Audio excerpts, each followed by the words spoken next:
يعني الحته اللي هناك دي صوره عايز على حضرتك ده طول يعني احنا انت زي ما انت شغال كده بتبص بقى عايز تطلع الطينه دي بتروح عامل كده بص بص بص بص كده انا اعمل كده بص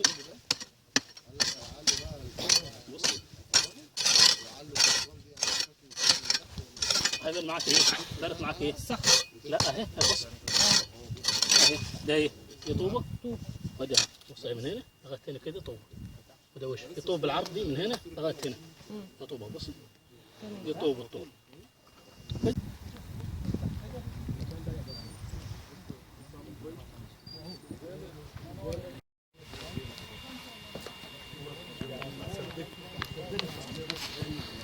عشان ياخدوا منها زي ما كنا بالظبط كان مستوى الاولاني المستوى الاولاني هو بس الاصل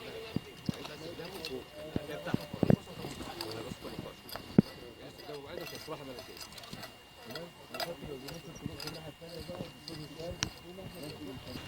ايه المكان ده؟ دي أفران. ايه؟ أفران. افران.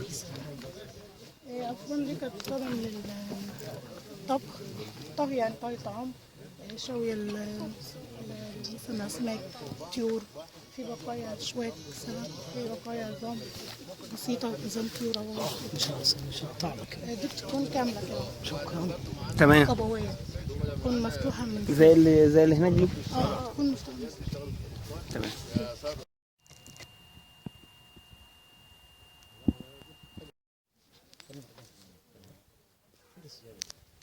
السفل ده طلع